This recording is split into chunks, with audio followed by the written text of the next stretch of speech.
LiberalViewer presents. So, welcome to the November 11th edition of LiberalViewer Sunday Live Clip Roundup. Thanks for joining me. I picked out the weekend's 19 best, most newsworthy clips, or what should be really educational, informative, fair use media criticism, and political analysis show for you all tonight. 19 clips that altogether are about an hour long. If you want to know the magic formula for how long my show is, it's usually about twice as long as the clips, so that means tonight's show will probably be around 2 hours. If you're a live viewer, if you're a recorded viewer, you actually are in the future and you know more than present day liberal viewer knows as to you knew how long the video was before you clicked on it. But I think it's going to be around 2 hours, especially if I don't keep going off on bizarre tangents like that one. The political comedy sources tonight will be both last night's Saturday Night Live and Friday night's Real Time with Bill Maher. Just some weekend update jokes from Saturday Night Live and some monologue jokes from Real Time with Bill Maher that I'll start off the show with on my big topic that I've called Trump Trapped. The results of the midterms seem to be, it was a blue wave. Whether it was big or not seems to be getting bigger and bigger as the votes get counted. And that's actually one of the topics as to the vote count and the way that there are these accusations of fraud, especially in Florida, without any evidence. And you'll see some Republicans, including Florida Governor Rick Scott, and then a couple other, Cory Gardner, the Republican from Colorado, have to justify those accusations of fraud without any evidence. I'll have a couple Kellyanne Conway clips. That's why her name's in the title of the video.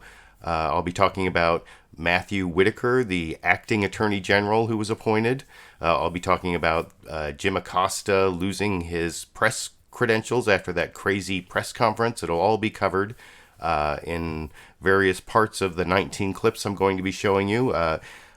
So that's all part of the Trump Trapped topic. And when I say Trump Trapped, I think the House of Representatives and the Mueller probe are going to start closing in on him. I think that may be explaining why he was in such a bad mood, which came out in various things he did this week. And then, of course, there's the Europe trip, which was covered somewhat on the news shows, and I know I have some viewers in Europe. The commemoration of World War I today is November 11th.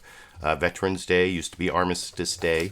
I'll also be committing some legal analysis using my Constitution to talk about whether Donald Trump had the power to appoint Matthew Whitaker to be the acting Attorney General when he fired Jeff Sessions. But before I get to all that, I did promise you a couple political comedy clips. I'm going to start off with the midterm results as analyzed by Weekend Update.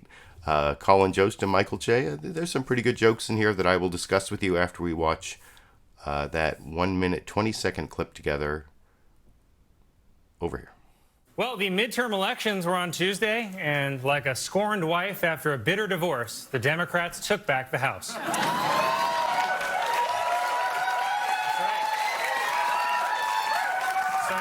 The Democrats control the House and the Republicans control the Senate, but none of that really matters since Donald Trump still controls the White House, the judiciary, the military, all media coverage, space, time, and our ability to perceive reality. On the bright side, there were many historic firsts in the midterm. Colorado's Jared Polis became the first openly gay man elected governor in United States history, which is fantastic, but it's also weird to me that the media uses the term openly gay. It just implies there are a bunch of other governors out there they're pretty sure about. But for now, they're still going to call them confirmed bachelors. Senator Ted Cruz was able to retain his Senate seat by beating popular challenger Beto O'Rourke, despite Beto running a campaign of garlic and crosses. I do think O'Rourke is going to run for president, though, because he's got everything the liberals love. No, he does. He's got everything the liberals love. Great speeches, great looks, and he loses elections.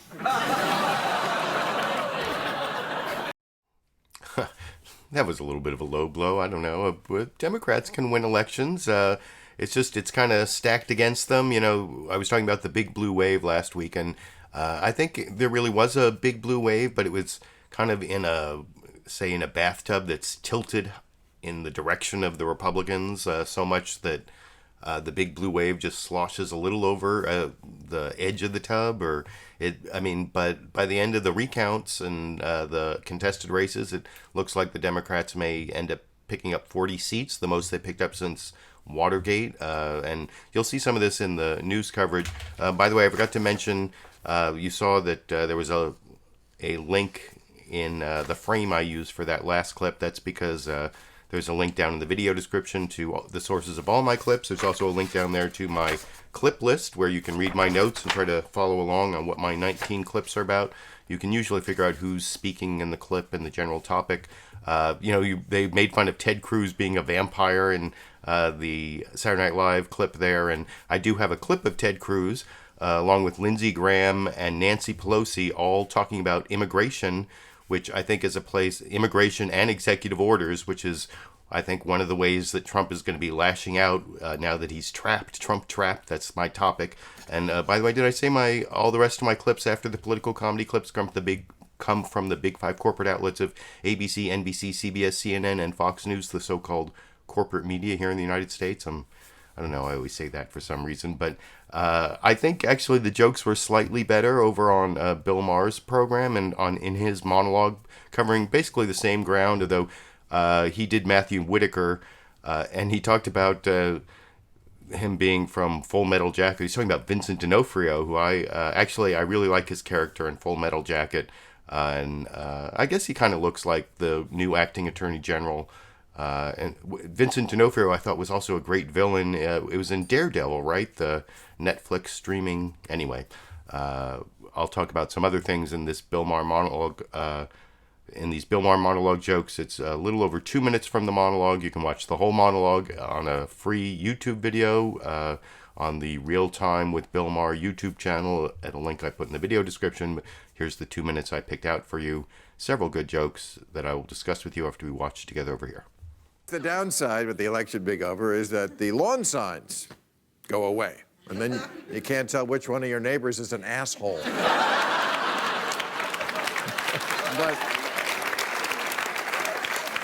But the election, kind of a split decision. Democrats won the House. Russia kept the Senate. And we found out that the divide in this country is bigger than ever. The red rural parts came out overwhelmingly for Trump. The blue urban parts came out against him. We are really devolving into two countries. The tobacco chewers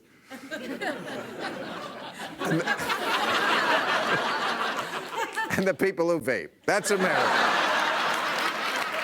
So I don't know what's going to happen. But no, the election went well, but it wasn't everything we really hoped. It was that hard-hit ball off the wall that turns into a long single, It was red wine, but from Trader Joe's. It was a new car, but a Buick. The chicken dish at a nice restaurant. A hand job. Just not everything we were hoping for. But some races are still undecided, and Republicans say it is not over until each and every vote has been suppressed. So that's... Now, the reason why I'm not terribly optimistic is we have a new attorney general. It's, have you seen this guy? It's the guy who snapped in Full Metal Jacket. And... This was after the photographer said smile. So... I call him Curly because he's the bald stooge.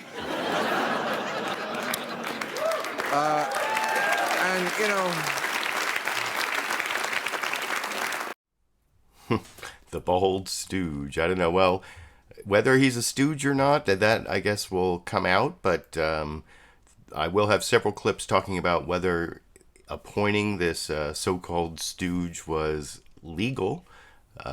There was an editorial in the New York Times. I put a link to that in the video description also from Neil Katyal, who's a more liberal law professor, a former Obama administration Solicitor General, I think was his title.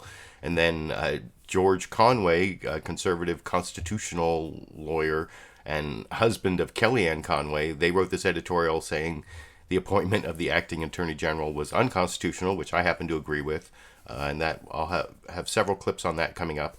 But I like those Bill Maher jokes, mostly the metaphors for like how people weren't completely satisfied with the election results. I think expectations were a little too high. Even mine. I talked about it last week, how, not all the people, but almost all the people I interact with were people who are politically aligned with me. I'm not in a complete bubble. I do spend some time interacting with other people, but most of the people who I interact with are really energized in opposing Donald Trump, and so I sort of think that and I would feel better if there was like a huge outcry, like all the, if the Senate had gone to the Democrats, that would have been awesome, but that would have required a lot of Republicans to turn on Trump, and that just hasn't happened yet. And maybe it will never happen. That's something that I may talk about after I show some of the clips about the investigations and where they might end up a little later. But now I want to get to the news summaries that talk about, to various degrees, what happened this last week. The best news summary, as usual, I think, is the NBC Meet the Press one. It's 4.5 minutes long, or 4 minutes 36 seconds. I don't know, for some reason Chuck Todd focuses on how good their pollsters were, how you'll see there's this 46% thing that's like the percentage of the congressional vote that the Republicans got. It was Trump's job approval rating, and well, he focuses on that and gives kudos to the pollsters, but I think covers all the important things that happened this week. It was a big news week. That's why I have so many clips. And I guess I will talk about all those issues with you after we see how NBC News's Meet the Press dealt with this big news week in their news summary from Chuck Todd this morning, starting with a live introduction, then going to the package as usual. Let's see, was there anything else in my notes that I really wanted to say? Oh, it includes the whole Jim Acosta thing, the Matthew Whitaker appointment, the way Trump seems to have some concerns, but also confidence, the sessions. Well, anyway, you can read my notes if you wanted, a link I put in the video description, but I'll talk about this clip with you after we watch together over here. Good Sunday morning on this Veterans Day, 100 years to the day that marked the end of World War I. In the first few hours of election night, it looked as if 2016 was repeating itself. Democratic House victories were a mere trickle in the first couple of hours. Republicans were winning big marquee races. And we wondered whether Democrats would have to wave their wave goodbye. But 5 days later, the election looks a lot like what we expected. Nationally, Democrats won 52% of the House vote to 46% for Republicans. And that 46% exactly matches President Trump's popular vote total in 2016. And by the way, the president's job approval rating in our final NBC News Wall Street Journal poll on Sunday, 46%, which is likely to be, it looks like, the number in the exit poll itself. Kudos to our pollsters. As of this hour, NBC News projects that Democrats will win 231 seats in the House, plus or minus 5. That means Democrats should end up netting somewhere between 35 and 40 seats when all the votes are counted. We have about 10 or 11 races still uncalled. In the Senate, Republicans so far have netted 2 seats, but Arizona and Florida are too close to call, with Florida headed for a recount. And of course, there's that Mississippi runoff later this month. President Trump reacted with a combination of concern and confidence. Concern that House Democrats can now block his agenda and use their newfound subpoena power to investigate Russian election interference and perhaps look to see if he's profiting off the presidency. And then confidence that a Republican Senate will now have his back on those issues and approve his judicial appointments. Meanwhile, Mr. Trump signaled that he has no intention of slowing his assault on the Mueller investigation, sacking immediately his Attorney General Jeff Sessions within hours after the polls closed, and choosing as his acting AG Matt Whitaker, who will oversee an investigation he's openly attacked. But it was the growing realization that Democrats had won a sizable victory on Tuesday that seemed to have the president rattled. Whether they get a couple of more House seats doesn't matter. It doesn't matter. President Trump, acting emboldened but newly vulnerable, is attacking the institutions which could hold him in check, claiming election fraud in Florida without any evidence. And all of a sudden, they're finding votes out of nowhere. Although I hear, well, I don't know, you tell me. Accusing Arizona of electoral corruption and even asking whether it is time to call for a new election. Mr. Trump banned a CNN correspondent from the White House while threatening to pull access from other reporters. It could be others also. When you're in the White House, this is a very sacred place to be. He also threatened House Democrats, who made their biggest gain since the post-Watergate elections of 1974, and will now wield subpoena power in investigations into his personal finances and contacts with Russia. They can play that game, but we can play it better, because we have a thing called the United States Senate. And he mocked Republicans who refused to embrace him. Carlos Cubella, Mike Kaufman. Too bad, Mike. Mia Love gave me no love.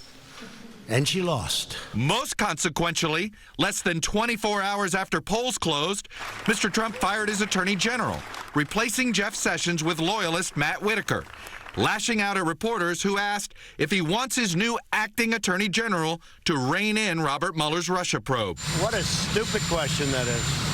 What a stupid question.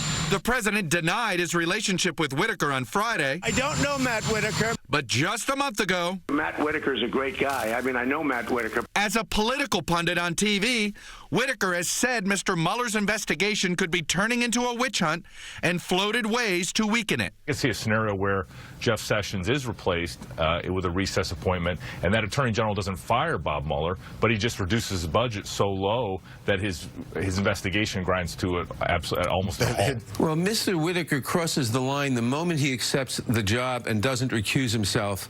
We know he's not going to recuse himself because the only reason he was appointed was to sabotage the investigation. President Trump has continued to mold the Republican Party in his own image and earned the gratitude of newly elected Republican senators who ran like Trump. I want to say a special thank you to the president. A special tribute to our president. Thank you, Mr. President. On Friday, Senate Majority Leader Mitch McConnell made it clear he has no plans to bring a bill to protect Robert Mueller to the floor. It's not necessary. The Mueller investigation is not under threat. Joining me now is Democratic Congressman Adam Schiff of California.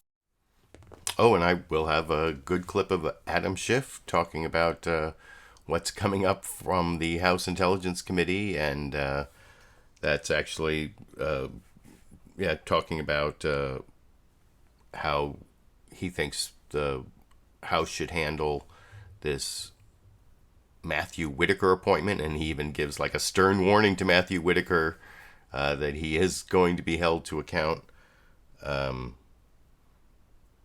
But the next clip I want to show you is the ABC This Week with George Stephanopoulos news summary, which is not as good. It's much shorter. It does talk about why so angry? Why was Trump so angry this week? And like I mentioned earlier, and I will talk to you about that clip a little more after we watch the 1 minute 4 seconds together over here. The midterms had something for everyone. Democrats take back the House with well north of 30 new members. Republicans solidified their hold on the Senate, 2 more seats right now. And political junkies now have a recount in Florida to relish, bringing back those 2,000 memories of butterfly ballots and hanging chads. Tuesday night, President Trump called the midterms a tremendous success. So why was he so angry the rest of the week? Mocking Republicans. Mia Love gave me no love. And she lost. Too bad. Attacking reporters. That's such a racist question. What a stupid question that is. What a stupid question. And warning Democrats. They can look at us, then we can look at them, and it'll go back and forth. All it is a warlike posture. This morning, we start with 2 of the House Democrats who will have the power to investigate the president, Gerald Nadler, the incoming chair of the House Judiciary Committee, Elijah Cummings, who will chair the Oversight Committee. And Congressman Cummings, let me begin with you. I will have clips. I will have a Elijah Cummings clip from ABC, and I'll have a Jerry Nadler clip, although not from ABC. The Jerry Nadler clip is from CNN's State of the Union with Jake Tapper, which is actually the next clip I want to show. That last clip, it was a lot shorter than the NBC one, so of course it didn't have all the details, all the information. It did hit kind of all the high points of Trump's tantrum, his lashing out because he's been kind of trapped by the results of the midterms, although they did call it a split decision there on ABC's This Week with George Stephanopoulos, which I guess that's one way to look at it. I think it's just more like the first step in taking back America. Well, that's what I would call it. But the next clip I want to show you is from CNN State of the Union, which actually focuses on something that the last two clips never really mentioned, which would be, I guess, a criticism of those last two clips, that they didn't mention that Trump was on his way to Europe to commemorate World War I. They basically, was there some mention, I think at the beginning of the NBC Meet the Press thing, he talked about it being the 100th anniversary of World War I. But that is really the focus of the CNN State of the Union clip, where, Jake Goey says, "What's the State of the Union?" And it's honoring our veterans, and then talking about the 100 years since World War I, and how the French President Macron kind of dissed Donald Trump and his call for nationalism, saying it's the opposite of patriotism, and how also Trump made the United States look bad by not going to that cemetery yesterday because of rain, which had something to do with the helicopter supposedly, and there was no backup plan, which is what Jake Tapper criticizes Trump for, although I thought maybe he didn't want to go in the rain because it was like he's worried about having another bad hair day. Or, well, you can let me know what you think down in the comment section while we watch the 1 minute 24-second State of the Union news summary from this morning over here. Hello, I'm Jake Tapper in Washington, where the State of our Union is honoring our veterans while we here in the U.S. express our appreciation to those who serve our nation. President Trump is in Paris, gathering with other world leaders to mark 100 years since the end of World War I. But the president's trip abroad has not been without controversy. This morning, French President Emmanuel Macron delivered what appeared to be a scathing rebuke of the president's America First agenda, as well as other forms of nationalism, saying in front of the international gathering, quote, "Nationalism is a betrayal of patriotism." Saturday, President Trump drew swift condemnation after canceling a planned visit to honor American soldiers who died in the war, the White House citing inclement weather. The White House explained the weather made it unsafe to helicopter and logistically challenging for the president's motorcade to make the 50-mile drive outside Paris. But as images appeared of other world leaders honoring their fallen soldiers, veterans and former White House aides criticized the American commander-in-chief for not having a backup plan to attend the event. President Trump also facing a slew of unfolding crises back home, a recount already underway for 3 races in Florida, deadly wildfires ravaging California, and warnings from top Democrats about a possible constitutional crisis after his decision to fire Attorney General Jeff Sessions and replace him with a critic of the special counsel. Joining me now is Senate Democratic leader Chuck Schumer. And as I said, I will also have a Chuck Schumer clip, actually 2 Chuck Schumer clips coming up, I think, didn't I? Yeah, 2 Chuck Schumer, that's clip 10 and 11. But now I want to show you clip 6, which is the final news summary. It's from Fox News Sunday. It's actually 2 clips edited together. They almost completely focused on the foreign trip from Trump at the beginning. You'll see this. This comes after a little teaser that actually mentioned things like Matthew Whitaker and the midterms, but there's almost no mention of those in the first, I don't know, like 20 minutes of the show or something. And, well, here you'll see Chris Wallace give his introduction and then hand it over to John Roberts, who this is kind of what presidents do when they lose the ability to have any sort of legislative accomplishments, as they focus on things like foreign policy. And it looks like Fox News is going along with that tactic, because in this news summary, they almost entirely focus on the foreign trip. I criticized the CNN news summary that I just showed for focusing on the foreign trip, but at least at the end, they sort of in like the last 30 seconds, if you look at my notes, it says lots, because Jake Tapper fit in all the other news that the previous 2 news summaries had covered in like the last 30 seconds really quickly and not that well. So that's not great for Jake Tapper, but at least he covered it later in the show, as you'll see in the Newsmaker clips.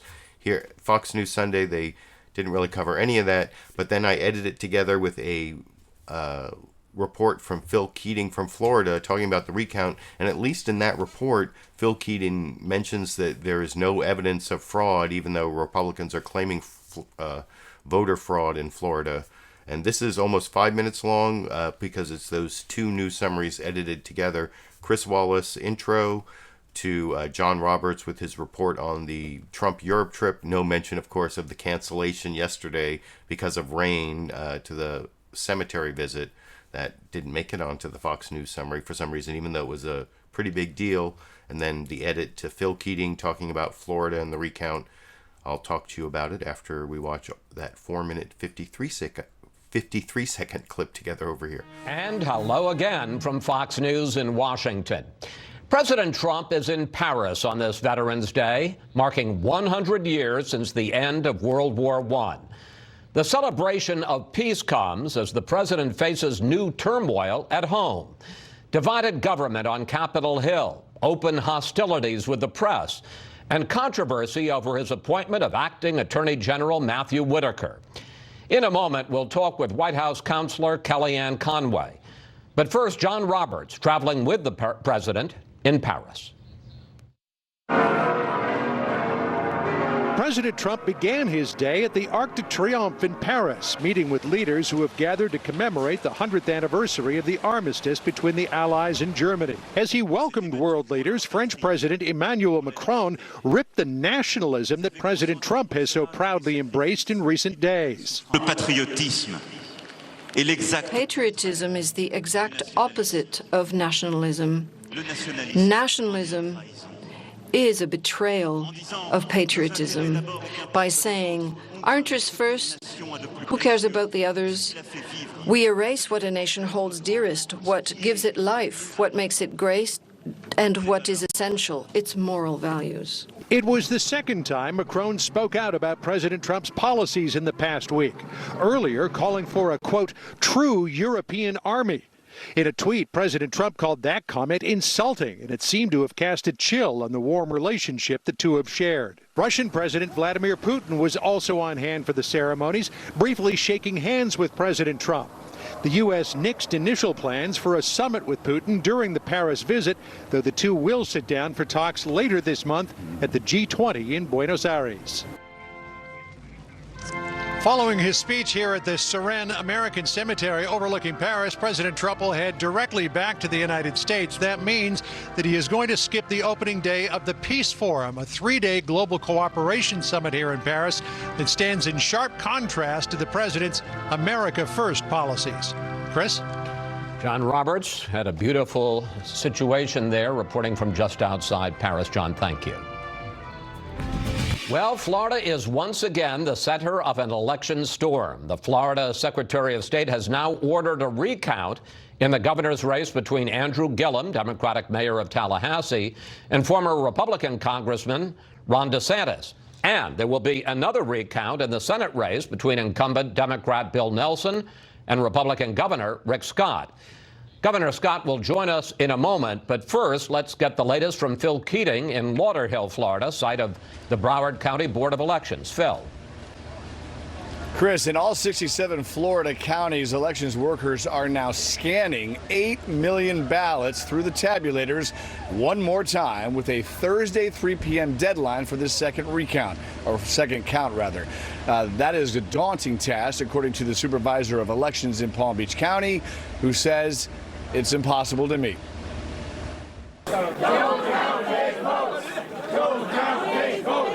Election protests are back as the nation watches another Florida recount with national implications.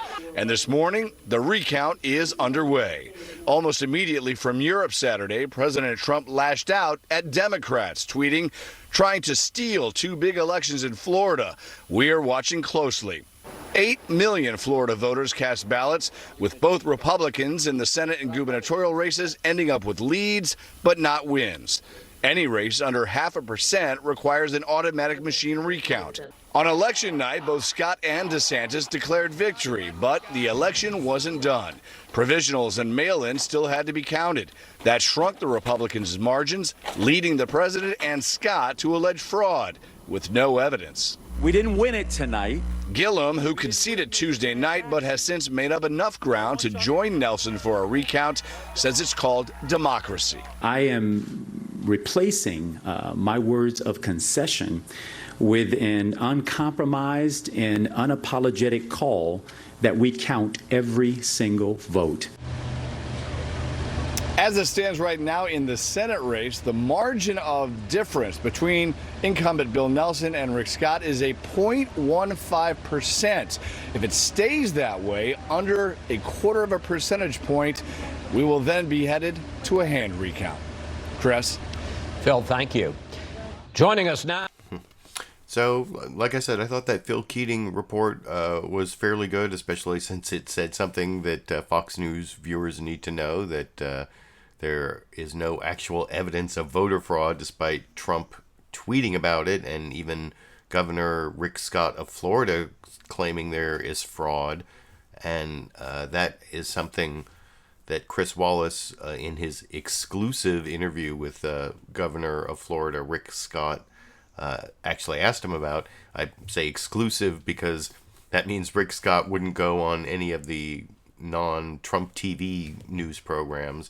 He would only go on Fox News. I didn't take the clip where Chris Wallace complained that none of the new Democratic chairs of, or presumed Democratic chairs of committees in the House, like Jerry Nadler and Elijah Cummings, and of course Nancy Pelosi and Chuck Schumer, all the new Democratic leaders that you'll see in clips from the other news programs, none of them would come on Fox this morning. But Rick Scott, of course, would only come on Fox. And Chris Wallace, to his credit, did point out what Phil Keating said in the news summary earlier, that there isn't really any evidence of fraud. But Chris Wallace did kind of let Rick Scott get away with making some additional allegations that I don't think there is any evidence for. And I'll discuss that with you a little more after we watch this 4-minute clip of Chris Wallace doing his interview with Rick Scott about what's going on in Florida over here. You suggested earlier this week that there was rampant fraud, your phrase, going on here. Let's take a look at what you had to say. No ragtag group of liberal activists or lawyers from D.C. will be allowed to steal this election. Governor, do you have any hard evidence that there was actual fraud or is actual fraud going on, and if so, by whom? Sure. So Chris, we have very specific election laws in the state to try to prevent fraud. We had to go to court to force the supervisor elections in Palm Beach County and Broward County to comply with the law, which is the law is there to prevent fraud. They were not letting party officials review, when they were reviewing ballots. They didn't report on time. We still don't understand how they went in these two counties and had a dramatic increase. Another 93,000 votes were cast, or somehow they came up with 93,000 votes after election night. We still don't know how they came up with that.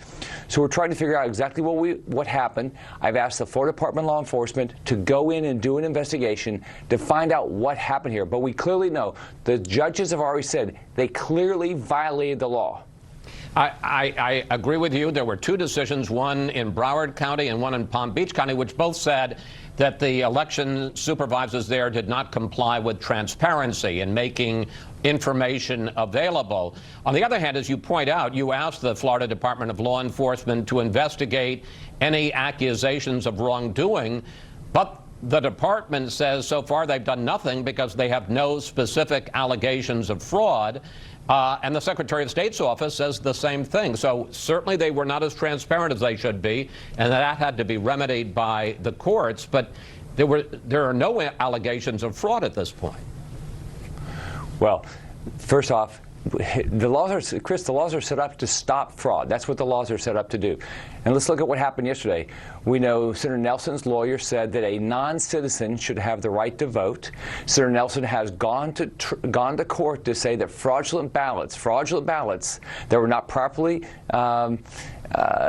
delivered, signed, whatever, should be counted. Okay, Senator Nelson is clearly trying to commit fraud to try to win this election. That's all this is. But wait a second. I want to pick up on that. You're accusing Bill Nelson of trying to commit fraud? His lawyer said that a non-citizen should vote. That's one. Number two, he's gone to trial and said that fraudulent ballots should be counted. Ballots have already been thrown out because they were not done properly. He said those should be counted. And you think that is the senator himself is committing fraud? Well, it's his team. I want to play a clip from Senator Nelson. He issued a video yesterday. Let's take a look at that. Votes are not being found, they're being counted. He says this is just a matter of allowing the democratic process in Florida to continue. Your reaction to that, Governor? Chris, 93,000 ballots were found after election night. It's the law. You have to say how many votes have been cast that night. Okay, within 30 minutes after election. Okay, somehow after the election finished, somehow they came up with 93,000 votes afterwards. How did they, Chris? How did they do it? We don't know. Bill Nelson's a sore loser. He's been in politics way too long, 42 years. He just won't give up, and he's saying, if you're not a citizen, your vote ought to count. He's saying that fraudulent ballots ought to count. That's wrong. I want to turn the subject slightly with you about this because. So, like I said, at least Chris Wallace brought up those issues that there wasn't really any evidence of fraud, even though he was claiming fraud. He did let Governor Rick Scott there get away with making these additional allegations. They want illegal aliens to vote, and the only real cross-examination from Chris Wallace was about whether, is it fair to put your allegations against Bill Nelson's lawyer onto Bill Nelson, but he didn't really look at the substance of those allegations, some of which I think, in fact, to the extent that I know, they're pretty much all bogus there. The two things that are true are that Florida government officials have missed some deadlines and have not complied with transparency laws, sunshine laws. Florida is the original sunshine state and originated these transparency laws that let you see a lot of what government is doing. But the thing is, I've been involved. We have a Public Records Act here in California, and I've been involved in some of that stuff. And missing a deadline, which is basically what's happening here, in most cases, that happens all the time. People don't even sue over that. It's when they never give you the information. That's when you have a lawsuit. It's only because it's in the context of an election that's crawling with lawyers that you even have such a lawsuit. So, and to equate a violation of that kind of law with fraud, that is something totally different. And I don't think Chris Wallace made that clear enough. Although he did question him somewhat. It's not as bad as the Chris Wallace questioning of Kellyanne Conway on the Jim Acosta incident with the press conference on Thursday. So that actually is really bad journalism, which I'll get to. That's clip number 15, but I am now going to show you clips 8 and 9, both Senator Cory Gardner clips, the Republican senator from Colorado who's the head of the NRSC, the National Republican Senatorial Committee that's in charge of getting Republicans elected to the Senate. And in both of these clips, you'll see first Chuck Todd and then Jake Tapper confront Cory Gardner with Rick Scott's claims of fraud and trying to get him to admit that they're bogus. And Cory Gardner does this whole little dance about how, well, they're violating the Constitution, which is the sunshine laws I was talking about, transparency, which has nothing to do with fraud and nothing to do with criminality. And I actually think Chuck Todd doesn't do as good a job as Jake Tapper did, which is why I'm juxtaposing these two clips on the same topic. Usually I don't really show two different anchors of the Sunday morning news shows asking guests the same question, and that's why you'll see the Jake Tapper clip starts a little later, like sort of the follow-up questions, and I think Jake Tapper did a better job of the follow-up. But first, here is 3 minutes 22 seconds from Chuck Todd with the head Republican senator in charge of getting senators elected, talking about the Senate election in Florida and whether that dude we just saw in the last clip, Florida Governor Rick Scott, what do some people call him, like Reptile Man or something like Snake Man? I don't know. But I don't want to like appearance shame him. He has enough reasons based on his actions and his policies to be shamed, and I could talk about it a little more, but I want to get on to the next clip, which, like I said, these next two clips are both Cory Gardner. Here's Chuck Todd questioning Cory Gardner, Republican from Colorado, about Rick Scott and his claims of fraud over here. Move to your job these days, which is at the NRSC. The Florida recounts. I want to play something that Governor Scott said on Thursday night when it was clear that we were headed into some form of a recount down in Florida. Here it is. Every Floridian should be concerned there may be rampant fraud happening in Palm Beach and Broward counties. We've all seen the incompetence and irregularities in vote tabulations in Broward and Palm Beach for years. Well, here we go again. I will not sit idly by while unethical liberals try to steal this election from the great people of Florida. Do you have any evidence that fraud was committed, that somehow unethical liberals are down there are trying to change the vote in Broward County? Was that rhetoric? Was that an appropriate timing for that rhetoric? Well, we have evidence that the state constitution of Florida was violated. A court in Florida has said that. We have evidence that people were going into unwitnessed areas, filling out ballots, duplicating ballots, which is allowed under the law, but only if you have witnesses in the canvassing board.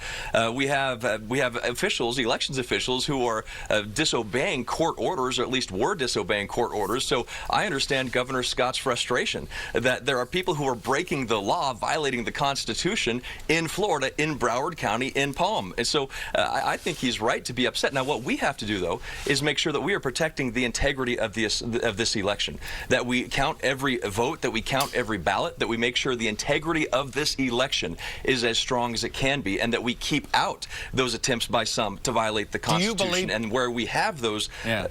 Do you believe Democrats Chuck, are trying? Do you believe Democrats are actually trying to steal the election in Florida? Because that's what the president has implied in his tweets, and that seemed to be the implication of Governor Scott. Well, let's look at the courts in Florida. You have a court in Florida that has said the Constitution of Florida has been violated. You have several cases in Florida that are now going around that I feel very strong about that. That doesn't answer the question whether you think Democrats are trying to steal this. Well, I think it answers it very much. Is this a Democrat that's doing this, that violated the Constitution? Is this a Republican that's doing this, that violated the Constitution? I'm going to leave it to the courts to decide how we best protect the integrity of this election. But I think every person in Florida and around this country has an interest and a right to a secure and integrity-filled election, and that if somebody is violating the Constitution, that's got to stop, and that's what we're trying to do. Let's get the results the Florida people actually went to the ballot on. Let's make sure counties across Florida have the same standards, that a vote in Miami is treated the same as a vote in Pensacola. And if they're not, something is wrong with that process. So let's get this fixed. Let's make sure this is right, and let's make sure we are proud of the results going forward in Florida. If a recount shows anything other than a Rick Scott victory, but you can't find any evidence of fraud or anything else, but the recount happens to show Bill Nelson winning, and it's done on the up and up, are you going to accept those results? Well, look, this is going to be done on the up and up because we're ensuring that. We've gone to court. We've won those court cases. We've proven that the violation, and we've proven the violation of the Florida Constitution. And I think that has shown the courts have worked. So I believe this will be an election that we can be proud of, an election that we were able to protect the voters in. I want to ask you about the Arizona... So actually in that last part of the answer, Cory Gardner kind of admits there's been no fraud because he's saying that we're protecting the election and it's an election we can be proud of. So that whole fraud thing must be overblown hype from Rick Scott, like baseless accusations. But I think, as I said before I showed that clip, I think Jake Tapper over on CNN State of the Union actually did a better job of emphasizing the way that the fraud charges and the criminal charges especially were totally bogus. Even as Cory Gardner, you'll see, gives pretty much the same answer, his little dance about, well, they're violating the Constitution, which, as I explained, means that they're not obeying a Public Records Act request as fast as they're supposed to. They're missing deadlines, but there's no evidence of fraud, as, like I said, I think Jake Tapper points out. And this is the first question about what Rick Scott Rick Scott from Florida, I think is not in this clip. I could be wrong about that, but this is 2 minutes 44 seconds of. I saw someone saying that Cory Gardner is in front of a green screen, and you'll see he's in front of the very same background, and sometimes they show it as like a full, whatever. I don't know, what is it? He's like in front of some sort of truck. Is it a gas station? I don't know. I can't see. I'm looking at the little thumbnail, and I can't see all the details, but you can tell me down in the comment section, what is Cory Gardner, his like green screen image that he's in front of? What is that? But he gives pretty much the same answer, like I said, but Jake Tapper does a better job, as I'll discuss a little more after we watch that 2 minute 44 second clip together over here. The same. Well, it's true what you're saying about transparency, and it's true what you're saying. That's exactly right. It's true. About transparency and about meeting deadlines. Absolutely correct. But Florida's Department of Law Enforcement said Friday they haven't even received any allegations of criminal activity, of fraud, of stealing. And the Secretary of State's office just said yesterday there's still, quote, no evidence of criminal activity. So it just seems like the rhetoric we're hearing from... Well, what is a violation? What's a violation of the Constitution? I mean, violating the Constitution doesn't rise to the level of concern in Florida? It absolutely rises to a level of concern. No, I'm not saying that. I'm saying...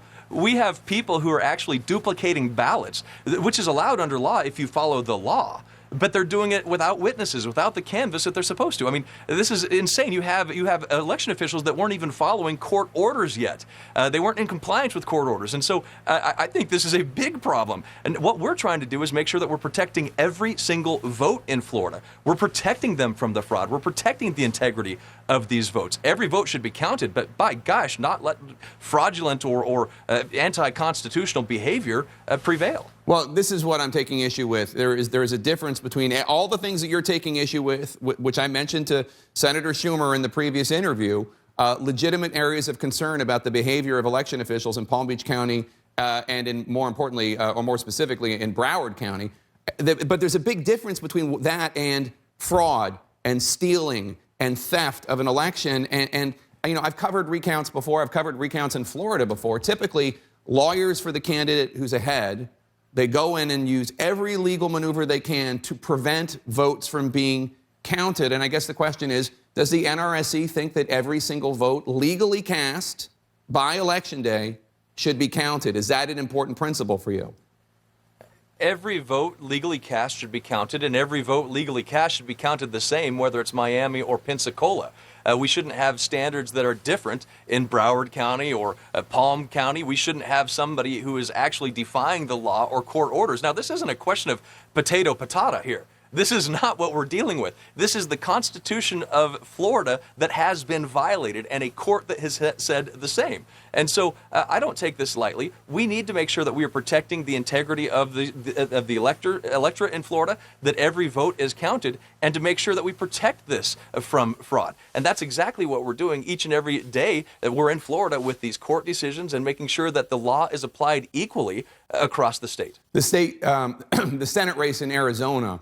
I don't know. Potato, that's not the same thing as like criminal fraud or voter fraud versus, you know, routine violations of Public Records Act laws in terms of deadlines and transparency. That kind of thing happened. I mean, not that stuff isn't wrong. I think that stuff is wrong.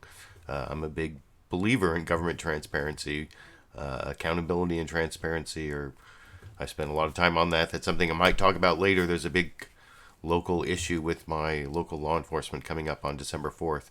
That's one of the reasons I haven't had time to do any middle of the week edited, produced videos. But there's a big difference between governmental transparency violations and actual fraud or criminal violations, which that's not happening in Florida. I've seen some things on Twitter, like I do follow some people on the right on Twitter, and they're all incensed about why isn't the media covering the voter fraud that's going on in Florida? And because as Jake Tapper pointed out in that last clip, like I said, better than Chuck Todd, the law enforcement guy in Florida is saying we don't even have any allegations of criminal activity to investigate. So take from that what you will. Jake Tapper did mention interviewing Chuck Schumer and asking him about Florida. I don't have that clip, but I do have 2 Chuck Schumer clips from State of the Union. The first one is on the question of how big was the win. That's kind of Chuck Schumer's answer here. And he also talks about the Kavanaugh and caravan problem, especially the caravan problem, immigration, which is something I'm going to be covering in my last 3 clips from Ted Cruz, Nancy Pelosi, and Lindsey Graham that I talked about earlier. But the first question that Jake Tapper asked Chuck Schumer is, why didn't the Democratic message resonate in Indiana and Missouri and North Dakota? And Chuck Schumer kind of sets him straight as to the size of the blue wave.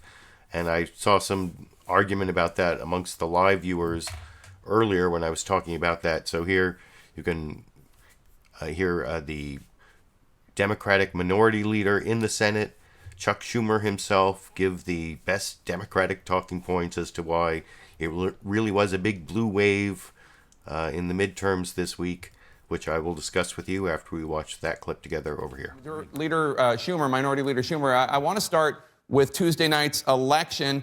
Big Democratic gains in the House and some warning signs for Republicans in the suburbs. But Republicans in the Senate look poised to grow their majority, flipping 3 blue seats in Missouri, North Dakota, and Indiana, as well as potentially in Florida. Why didn't the Democratic message resonate in those states? Well, let me say this, Jake. The election was a great victory for Democrats. Taking back the House with up to 35 seats is huge. 7 governorships, lots of legislative races, lower state legislative races that we picked up seats. So Trump and the Republicans are trying to say, well, but the Senate showed that we really won. Nothing could be further from the truth. First, if you would have told us a couple of years ago that we'd be as close as we are, people would say we're crazy. They were saying we lose 8 to 10 seats and even the 40 votes in the Senate. We had 10 states where Donald Trump won the election in 2016. Our senators won in 6 of those 10, with 1 still, Florida, still in contest. And in the 3 states that carried Trump to victory, Pennsylvania, Wisconsin, and Michigan, not only did Democratic senators win by double digits in 2 of them, but Republicans told Trump he couldn't even set foot in those states because he was so unpopular.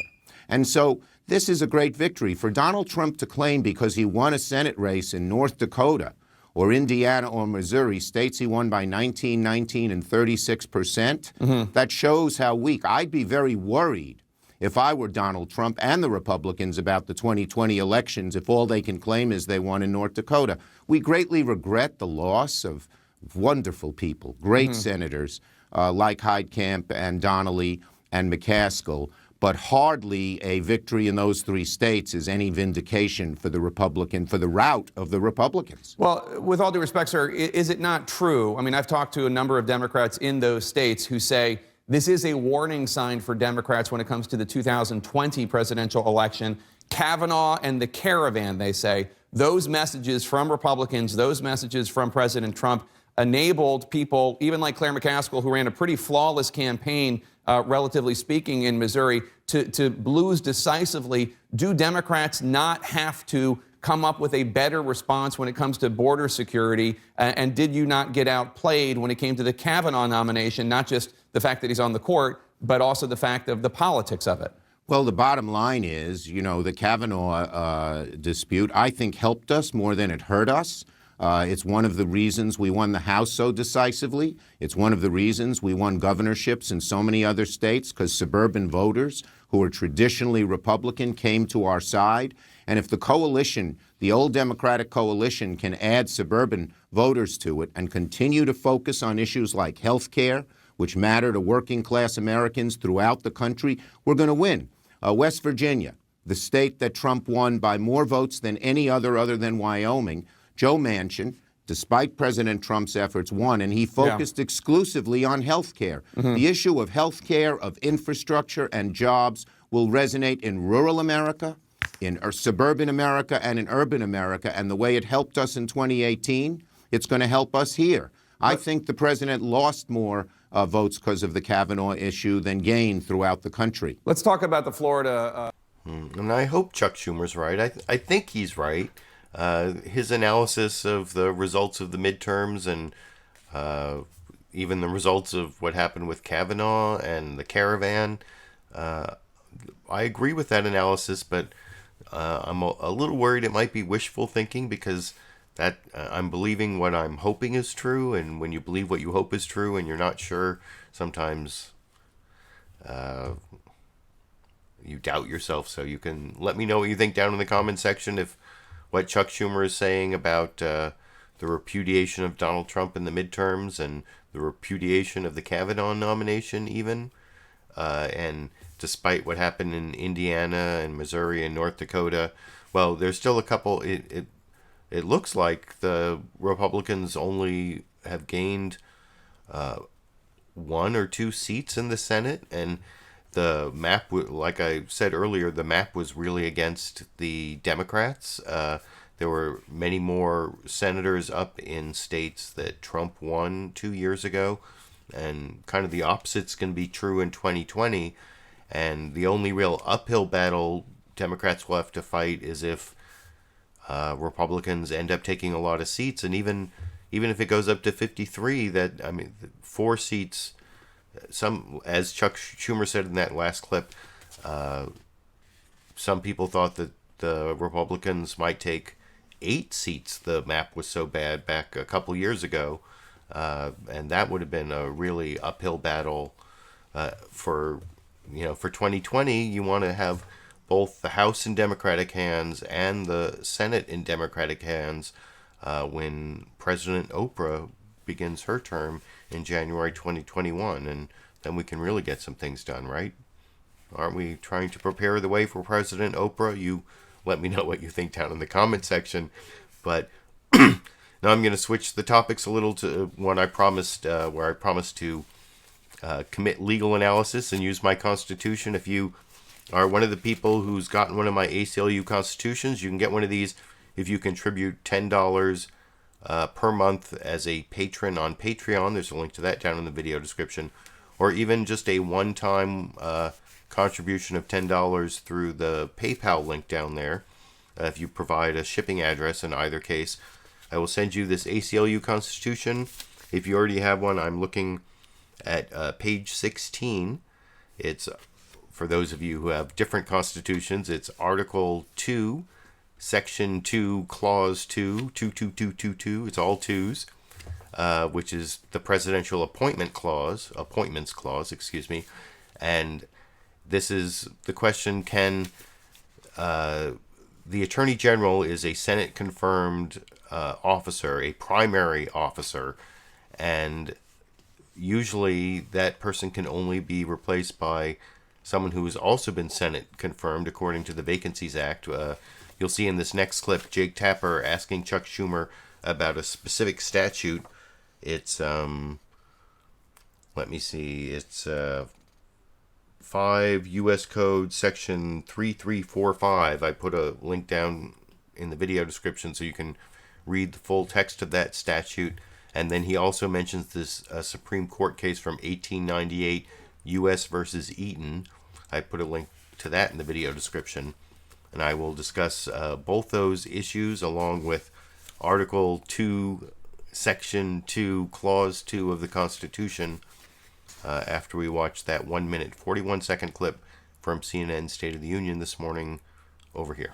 So you've raised concerns about the legality of Whitaker's appointment in the letter that you sent to the White House Friday, but the text of the Federal Vacancies Reform Act says, quote, if an officer of an executive agency resigns, the president may direct an officer or employee of such executive agency to perform the functions and duties of the vacant office temporarily in an acting capacity. Now, I get that you have objections to Matt Whitaker, but isn't the president within his legal authority to put him in as acting attorney general temporarily? Well, the Constitution requires advice and consent for principal officers. And if the Attorney General isn't a principal officer, who is? The Constitution would supersede that legislation. It hasn't been tested. There are a number of senators who are looking at a lawsuit. We'll have to see if they have standing, but there are people who do have standing who will pursue this in the courts. And I believe it will be found that Mr. Whitaker cannot be put in as Attorney General because he has not been approved by the Senate. Well, it's not only the right thing to do, I think it's the constitutional prerogative as well. There was a test before the Supreme Court in U.S. v. Eaton in 1898. The court rejected the idea that a temporary fill-in for a principal officer needs to be confirmed by the Senate.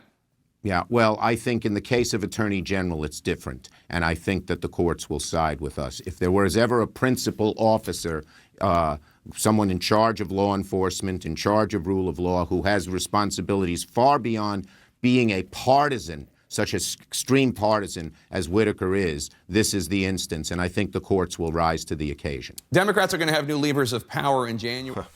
So, like I said, if you look at the Constitution, Article 2, Section 2, Clause 2, it talks about the power of the president to appoint a bunch of people, including other public ministers and consuls, judges of the Supreme Court, and all other officers of the United States whose appointments are not herein otherwise provided, and which shall be established by law. But the Congress may by law vest the appointments of such inferior officers as they think proper in the president alone, in the courts of law or in the heads of departments. So you have to have principal officers and inferior officers according to the Constitution, and principal officers have to be Senate confirmed. And if you look at what Clarence Thomas wrote a couple years ago, and if you look at the George Conway, Neil Katyal editorial from the New York Times talking about why Matthew Whitaker's appointment is unconstitutional, at the link I put in the video description, you'll see a principal officer is someone who reports directly to the president, doesn't have someone who's their boss between them and the president. And that's true of the Attorney General, and that's why the Attorney General can't be appointed without Senate advice and consent. And if you read the case of United States versus Eaton from 1898, at the link I put in the video description, it's about whether the vice counsel, not the counsel, but the vice counsel to Siam could be appointed by the counsel who was deciding he was too sick and had to take a long sea voyage, first had to rest up and take a long sea voyage home. This is 1898, remember. And there was a law saying that the counsel could appoint a vice counsel, but the vice counsel isn't a principal officer. Now, the vice counsel became the acting counsel, but it wasn't about the appointment of a principal officer. It was who was the counsel. If you actually read Article 2, Section 2, Clause 2, it says that the president shall, with the advice and consent, shall have the power, advice and consent of the Senate, shall nominate and shall ambassadors, public ministers, and councils. Ambassadors and councils are pretty much the same thing, but in this case. But this wasn't the appointment of the council, it was the vice counsel. So that's why I think the United States versus Eaton case does not really apply here. I mean, it's never been decided for this particular circumstance, so I think it's likely that's what the courts will decide. But of course, we have a court that is very tilted towards conservative Republicans. If it gets to the Supreme Court, that is something to take into consideration. But like I said, Clarence Thomas a couple of years ago himself wrote an opinion that would say that the appointment of this acting attorney general is unconstitutional. And anyway, I have 3 more clips on that. I showed Jake Tapper asking Chuck Schumer about that. Now I want to show him also asking Jerry Nadler about it. First, you'll see this is the beginning where Jerry Nadler is the new incoming chair of the House Judiciary Committee, so he's in charge of impeachment, among other things, and he's also in charge of the Attorney General, calling in the Attorney General. And I believe in this clip, you'll see Jerry Nadler, is it Adam Schiff or Jerry Nadler? One of the next 2 clips, I think it actually is Adam Schiff, so excuse me on that. But Jake Tapper starts off giving an introduction about how Jerry Nadler and Donald Trump have a history, an old clip where it looks like Jerry Nadler's actually lost weight, not Donald Trump though, and then asking him, what are your top 3 investigations since you're now the incoming chair of the Judiciary Committee, and then it goes off into this whole discussion of the acting Attorney General Matthew Whitaker that I will discuss with you a little more after we watch that 3.5-minute clip together over here. My next guest has a history of clashing with Donald Trump. Years ago, they opposed each other over real estate expansion in New York City, and now they're set to clash over, well, the sky's the limit, as House Democrats prepare to exercise their new oversight power and investigate President Trump on a dizzying array of issues. Joining me now is the likely new chairman of the House Judiciary Committee, Democratic Congressman Jerry Nadler of New York. Mr. Chairman, in all likelihood, thanks so much for joining us. You've been saying that under the Republicans, there's been no congressional oversight of the Trump administration. Now that you're expected to be the chairman of the House Judiciary Committee, what are the first 3 things that you want to hold hearings on? Well, the very first thing, obviously, is to protect the Mueller investigation. The president's dismissal of Attorney General Sessions and his appointment of Whitaker, who's a complete political lackey, is a real threat to the integrity of that investigation. That investigation is of utmost importance in making sure that we adhere to the rule of law and that the administration is held accountable. And we will certainly hold hearings on that. And our very first witness after January 3rd, we will subpoena or we will summon, if necessary, subpoena Mr. Whitaker. And what will you ask Mr. Whitaker? Well, the questions we will ask him will be about his expressed hostility to the investigation, how he can possibly supervise it when he's when he's come out and said that the investigation is invalid, that contrary to the findings of every intelligence agency, there was no Russian interference in our election, and when he has expressed ridiculous legal opinions that go against the foundations of American law. He's totally unqualified, and his only qualification seems to be that the president wants him to be the hatchet man to destroy the Mueller investigation. Well, be that as it may, and you've called Whitaker's appointment illegal. The law in this case, it's the Federal Vacancies Reform Act of 1998, authorized the president to replace the Attorney General, in this case Jeff Sessions, with any senior official who's been serving in the same department for at least 90 days, as long as they're, quote, acting capacity for fewer than 210 days, regardless of your opinion of Mr. Whitaker. He meets those requirements. Well, I don't think so. There's very good constitutional law that regardless of the Vacancy Act, you cannot have an Attorney General or for that matter, an acting Attorney General who hasn't been confirmed by the Senate, and that anything he does is invalid.